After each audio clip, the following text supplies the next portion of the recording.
마르크스 자본론에 대해서 공산당 선언과 자본론 그리고 국부론 관련해서 조금 더 보강을 좀 해보고자 합니다. 마르크스가 말하는 마르크스는 여러분 제가 이제 마르크스는 그 독일 서부의 트리어에서 태어났는데 이미 제가 말씀드렸지만 아버지는 굉장히 그 부유한 변호사였습니다. 그래서 잘 자랐죠. 잘 자랐고 마르크스는 이제 본 대학에 갔다가 나중에 베를린 대학 갔다가 대학에서 그는 이제 법학이나 철학을 좀 공부했고요. 아버지는 이제 변호사가 되기를 원했는데 본인은 이제 역사에 좀 심취를 하죠. 그랬는데 이제 집에서 사실은 빨리 이제 박사를 좀 하기를 바랬는데 부모님이 주신 돈을 그걸 뭐 이렇게 좀 이렇게 썼던 것 같아요. 그래서 이제 그 베를린 대학에서 박사를 못하고 뭐 저도 이제 그 좀 정확히도 알아봐야 되지만 익히 알려진 바에 의하면 좀 박사 학위를 좀 받기가 쉬운 곳이었다고 해요. 그 에나 대학에서 박사 학위를 마치고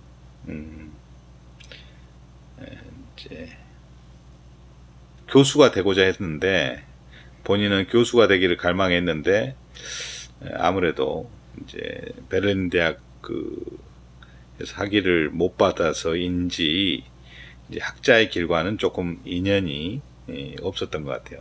그래서 결국은 이제 대학 교수가 안 된다면 이제 이렇게 글을 쓰는 결국 그 언론인의 길로 접어들게 됩니다. 그 언론인의 길에서 이제 워낙 급진적인 사상을 얘기해요. 그러다 보니까 이제 국가로부터 쫓겨나고 그 급진적인 자유주의 사상이라는 것이 굉장히 이제 민주주의에 대한 열망, 그러니까 이제 왕정에 이제 끝나갈 무렵이지만 왕정을 지키고자 하는 유럽의 각국의 나라 독일에서도 신문의 편집장이 라인 신문이라는 편집장이 됐는데 이제 아주 불편하죠. 일종의 체제 전복자로서 이제 바라봐서 결국은 쫓겨나게 됩니다. 쫓겨나게 되고 그렇게 되면서 그는 이제 신문을 폐간하라는 명령을 받으니까 이제 파리로 가서 공부를 더 하게 됩니다. 근데 파리에 그 당시에는 1800년대는 19세기는 파리가 아주 지성의 뭐랄까 그냥 아주 집합소 같은 모든 전 유럽의 지성과 철학을 갖춘 사람들이 다 모여 있기 때문에 거기에서 아주 그 오히려 더 깊은 지적인 교류를 하게 됩니다. 그리고 여기에서 아주 그 사회주의 사상에 더욱더 심취하게 되죠. 그리고 이제 그는 그 잘 알다시피 제가 수업 시간에도 말했지만 그 두폰, 지금으로 치면 두폰가라고 그래요. 그런 아주 귀족이자 아주 큰 재벌가의 딸인 4살 연상의 귀족 출신 애니 폰 베스트팔렌과 결혼을 하게 됩니다. 그러나 자식 7 중에 4명이 사망하게 되는 그 부유한 집안에서 태어난 두 사람이지만 이제 마르크스가 이제 쫓겨다니고 또 경제적인 수익이 그렇게 많지 않았기 때문에 굉장히 좀 슬픈 그 마르크스는 굉장히 자식들을 사랑했지만 여러 가지 영향적인 결핍도 있었던 걸로 기록에는 나와 있고 그러기 때문에 결국 또 그 당시에는 유럽이 상당히 공궁했어요. 특히 먹는 거 이제 귀족 외에는 굉장히 안 그래도 힘든데 열심히 살아도 경제적으로 힘든 상황에서 쫓겨다니면서 가족을 돌본다는 게 굉장히 어려움이 컸던 것 같아요. 그래서 마르크스를 하면 이제 엥겔스를 연상하지 않을 수가 없는데, 엥겔스의 도움이 없이는 결코 마르크스도 있을 수 없다. 단언코 있을 수 없다. 이제 이렇게 보여집니다. 마르크스도 이제 프랑스 파리에서 만나서 그 평생의 이제 동지가 되죠. 마르크스도 그리고 이제 그 둘이 아주 의기투합해서 쓴 공산당 선언이 1848년이죠.